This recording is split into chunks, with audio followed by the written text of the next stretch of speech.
Now, right at the start here, I want to both thank and congratulate Star Wars Theory for his Vader fan film. No matter how you may feel about Disney Star Wars, you have to admit it's been a pretty rough year for the Star Wars fandom, and it's been amazing to see how many fans are rallying behind this film and truly celebrating Star Wars again, thanks to him and his work.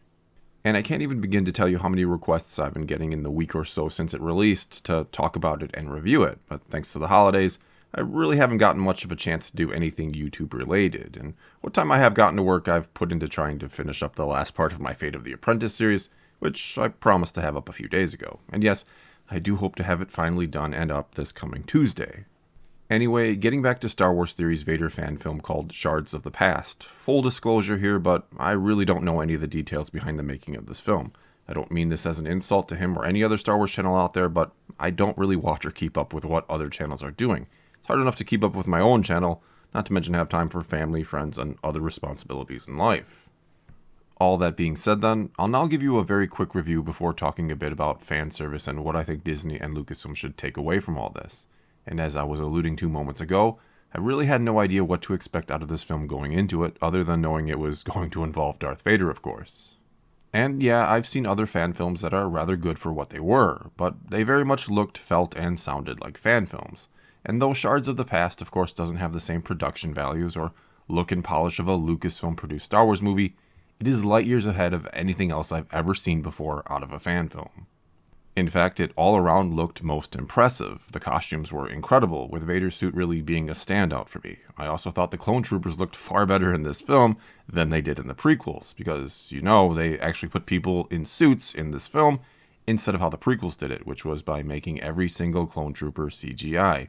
And I do mean every single one. There wasn't a single clone suit even used in any of the prequel movies. And speaking of CGI, perhaps the best part about this film was the fact that the CGI didn't look cheesy or like it'd been done on someone's budget PC, which is the case with most fan films I've ever seen. It was instead extremely well done and on par or even better than a lot of television shows I've watched that likely have much larger budgets to work with. The lighting was also damn near perfect and really helped mask maybe my only real gripe visually speaking, that being that the sets did feel a bit small and cramped. They weren't bad or poorly designed or constructed, mind you, they just felt small, and I don't know that I got the feeling that I was in Palpatine's throne room aboard a Star Destroyer.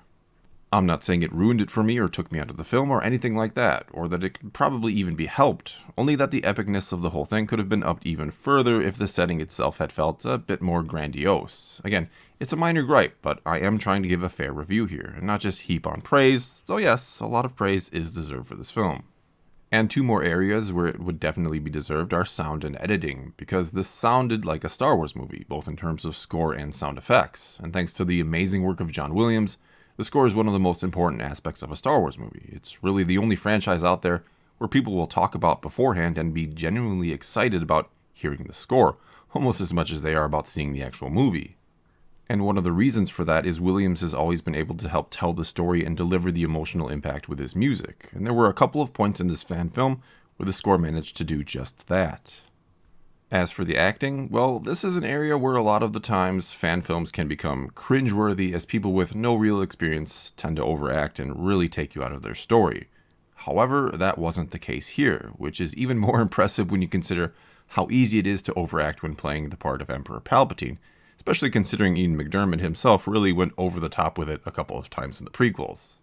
Nevertheless, all performances here were solid and convincing, not to mention everyone sounded almost spot on, especially Darth Vader. The dialogue itself was mostly good, though there was a slight tendency to recycle or use lines spoken in the movies. The one that really stuck out to me the most was when Vader said, "Lost troopers do not concern me, Commander, I want that Jedi." And that's just another minor gripe, if it's really even that. It's just something I notice a lot of people do when writing Star Wars, and something I'm guilty of doing myself in my own stories. And speaking of stories, the one we got here is pretty much straightforward. It takes place 8 months after the events of Revenge of the Sith, and Vader is still coming to terms with all that he's done and the loss of Padme. And I do like and appreciate that there is a story here, and that the film is not just a blatant excuse to show Vader go on a rampage and eventually face off against Mace Windu. The only scene I questioned at all is when Darth Vader hugged Padme. Maybe it's just me, but it felt or looked strange or awkward. Maybe that's what he was going for, I don't know. A stark contrast between these two. I also don't think Vader should have been even given that single moment of peace. Instead, when he reached out for her, I think his arm should have gone through her as she disappeared, which really enrages Vader, and then Palpatine chastises him for his weakness and all hell breaks loose.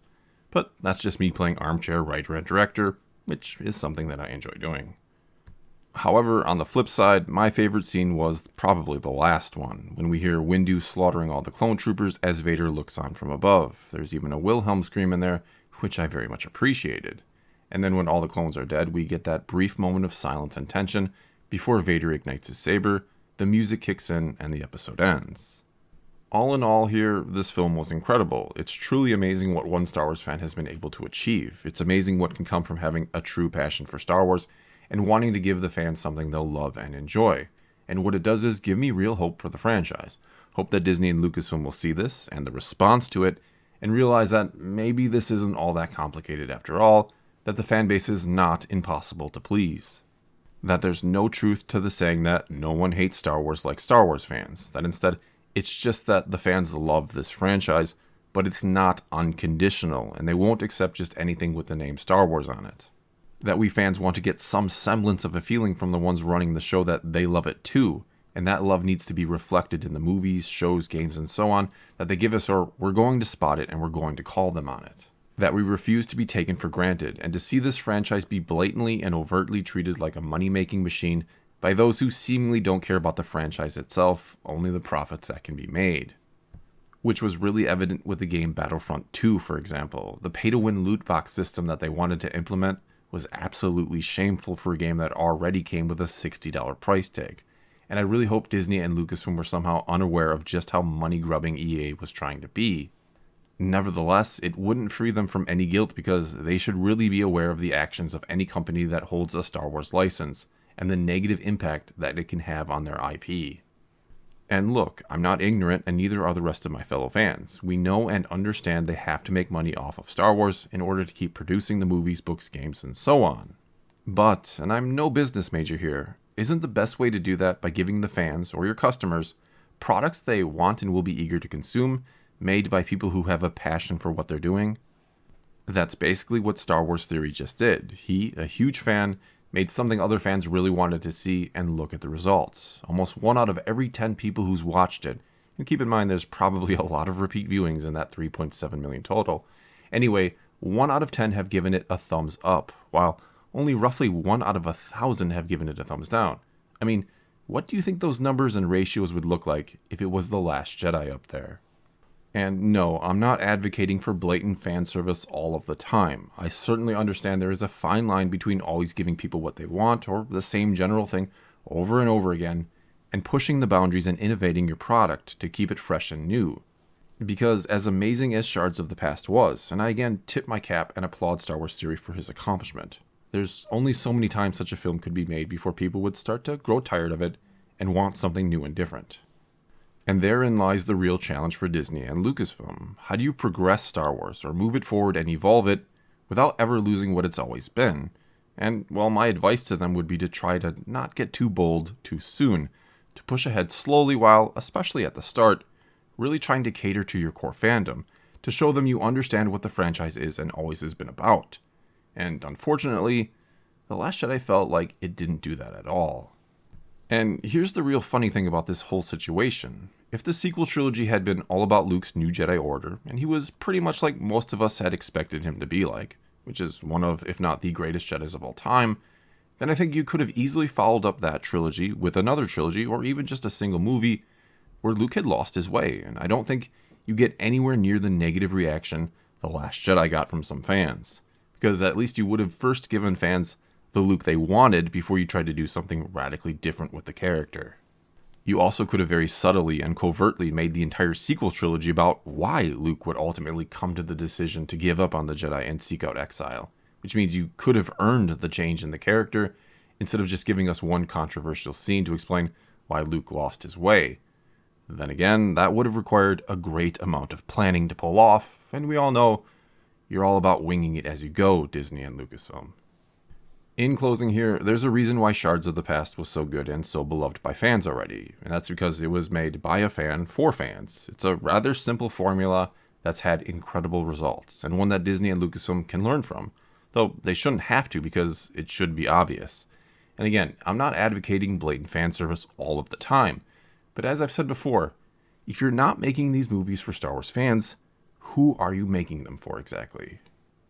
Well, that's all I've got for you this time. Now it's your turn to tell me what you thought of Star Wars Theory's Vader fan film. So leave a comment below and let's talk some Star Wars. And until next time, thanks for watching.